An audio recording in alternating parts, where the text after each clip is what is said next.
You might be surprised to hear that 1 out of every 6 students in the province of Ontario has a need for some kind of special education. How well are we doing at ensuring these kids get the kind of education they require and deserve? For that, we go to Midtown Toronto and David Lepofsky, the volunteer chair of the AODA Alliance. David has been a frequent guest on the program and has been visually impaired for most of his life. And we are delighted to welcome you, David, back to our program. How are you doing? Doing good and always happy to be here. Excellent. Let's start with some big picture questions, and then we're going to zero in on a few of the specifics. Overall, to the best of your knowledge, is the verdict in yet on what impact the pandemic had on kids with learning disabilities?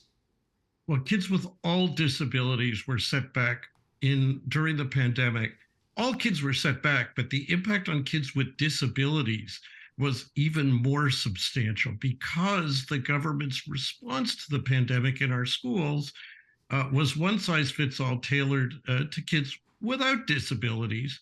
So our kids were behind the 8 ball from the beginning. And let's make the distinction here. Learning disabilities versus students with disabilities. Do you want to just clarify that for us? Well, learning disabilities is a reference to a particular population within students with disabilities, those with a particular information processing deficit.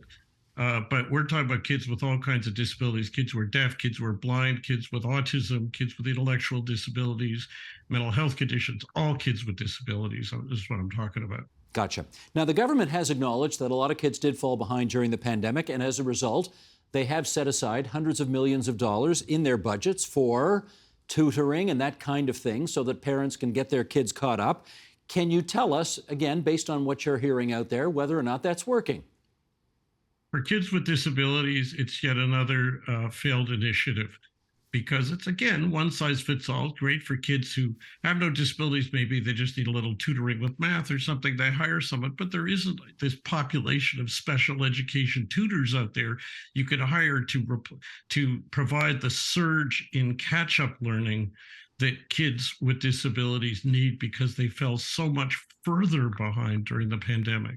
So generally speaking, how highly or not would you rate Ontario's current efforts to get the appropriate education to kids, not just with learning disabilities, as we've established, but with all disabilities in general?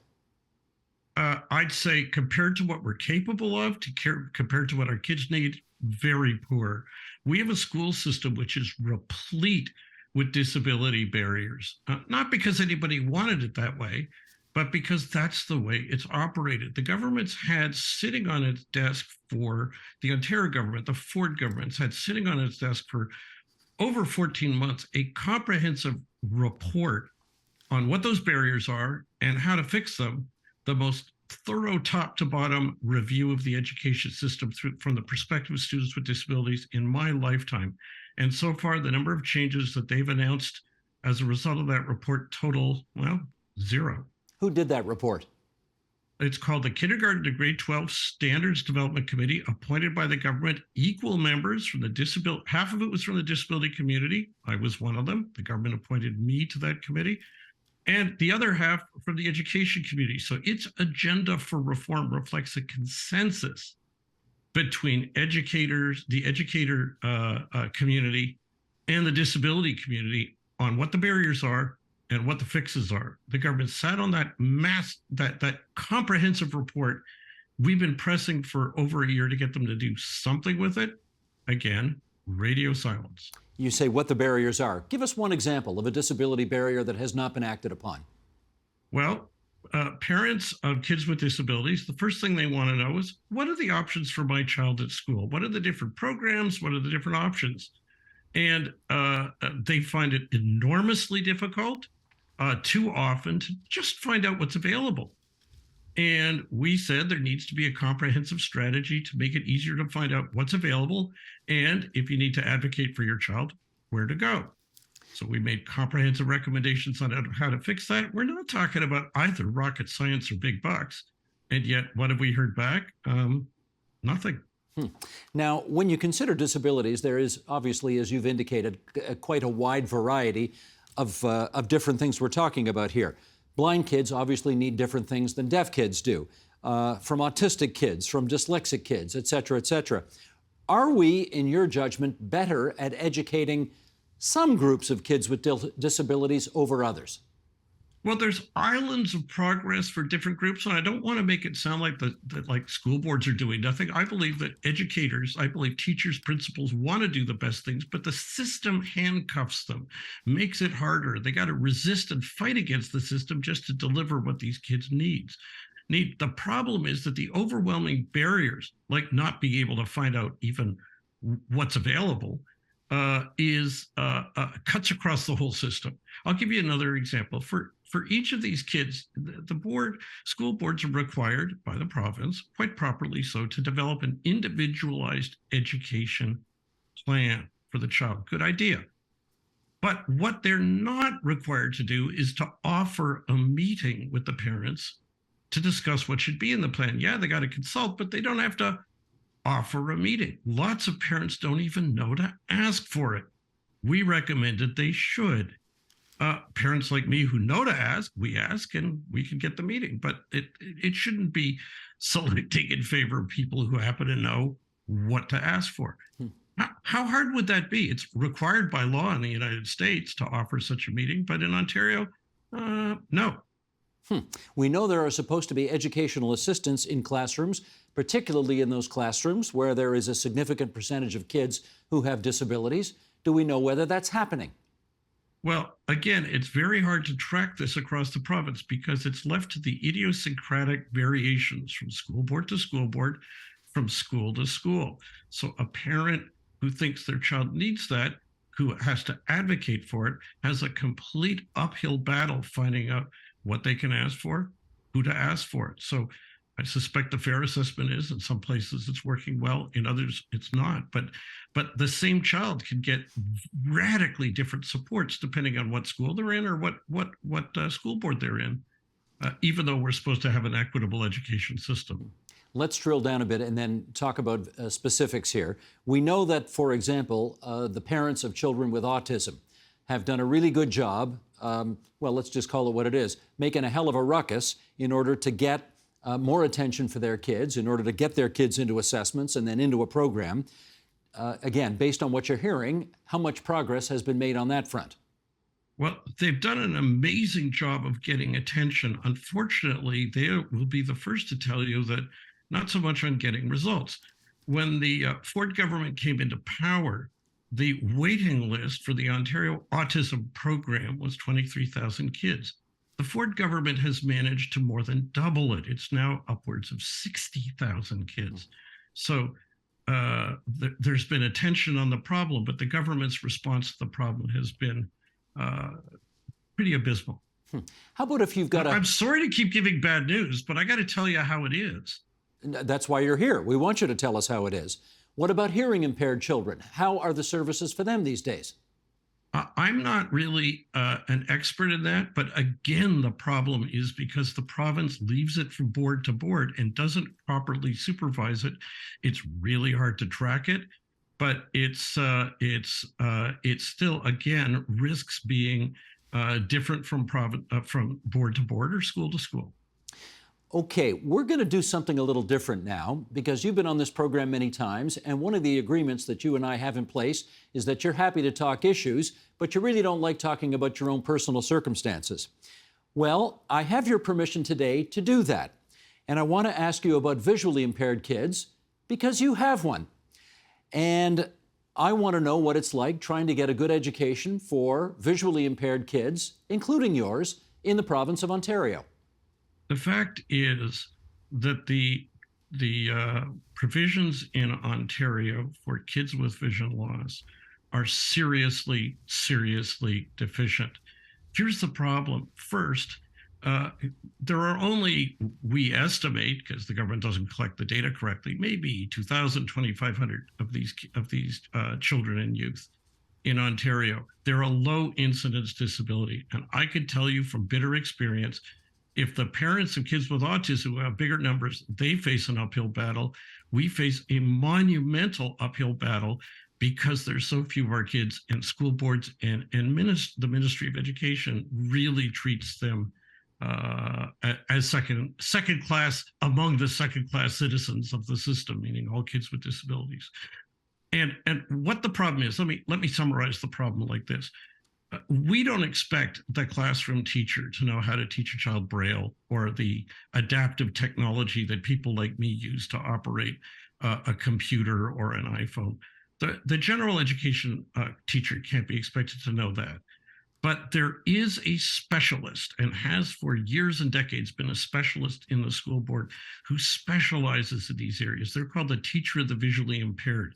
They're itinerant. They go school to school, work a certain number of hours a week with each blind or low vision child. And they also help the classroom teacher support them so they can deliver education for the majority of the time when they're not in the classroom.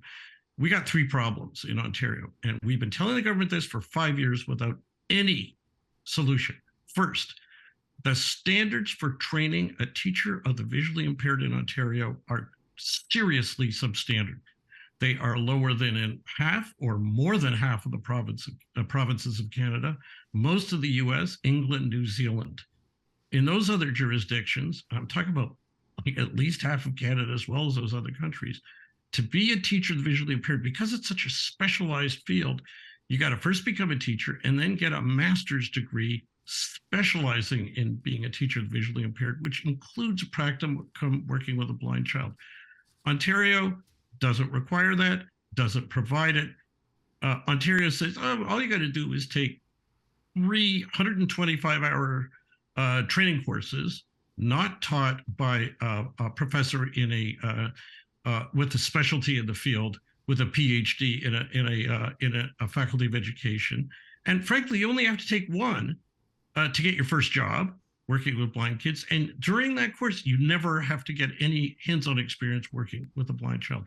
That's ridiculous. And by the way, this is not only bad policy, it's serious discrimination compared to the proper way Ontario treats deaf kids. Teachers of the deaf, similar role.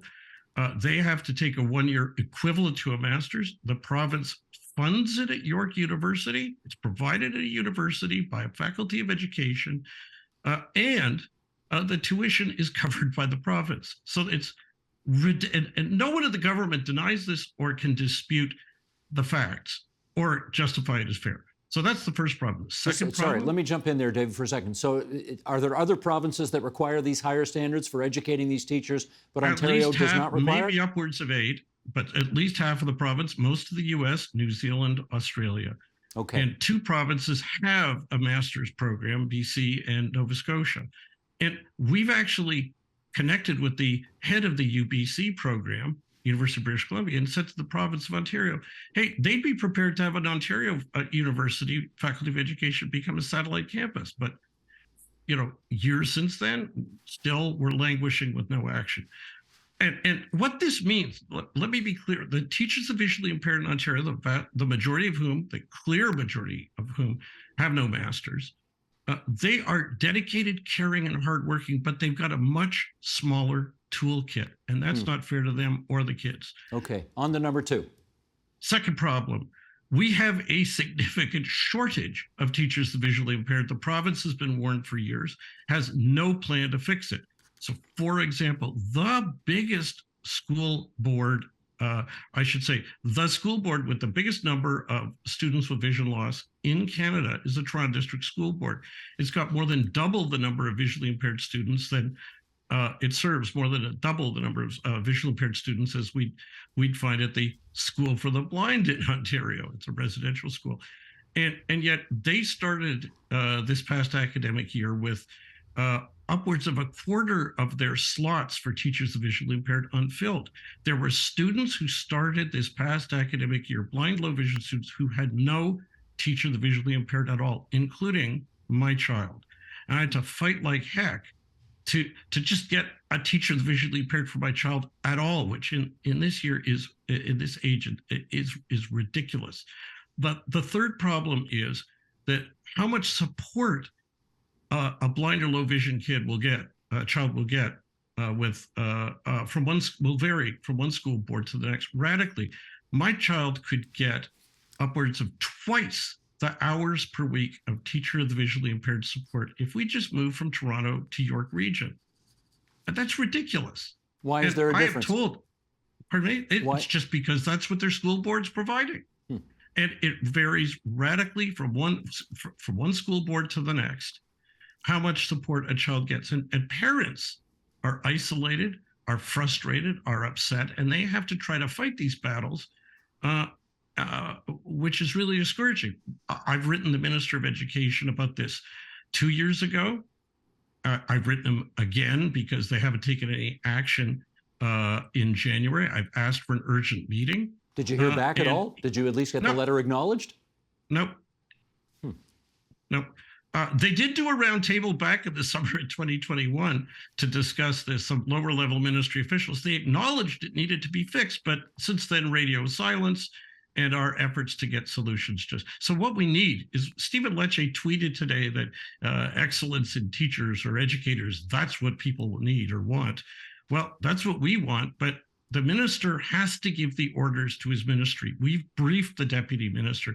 We've briefed a revolving door series of assistant deputy ministers at the Ministry of Education. I briefed the director of education at the Toronto District School Board. Like, we're exhausted saying the same thing, and we've been doing it for half a decade. We need the Minister of Education to step up to the plate. And the thing, Steve, that is so outrageous about this is that we know what the solution is. It's supported by others in the blindness field, like the Canadian National Institute for the Blind. I speak for an organization of parents of visually impaired children. And we're supported by an organization of expert blindness rehabilitation professionals. So people in the field with expertise know about this, know what needs to be done. The government doesn't deny there's a problem, but is sitting on their hands. And this shouldn't be a big, expensive solution. Because we're low incidence, the solution, if we could train up another, raise the standards and train up another, I'm going to make up numbers, 100, 150 teachers with this extra training, with this added qualification, get them out deployed, we could be solving the problem and go from being really the most embarrassingly behind to being at least comparable, if not a leader. Okay, David, with 20 seconds to go, give us a website where people can get more information on this. If anybody has a child or knows a child who has vision loss, blind or low vision, contact the Ontario Parents of Visually Impaired Children, www.opvic.ca. We want to get you involved and team up.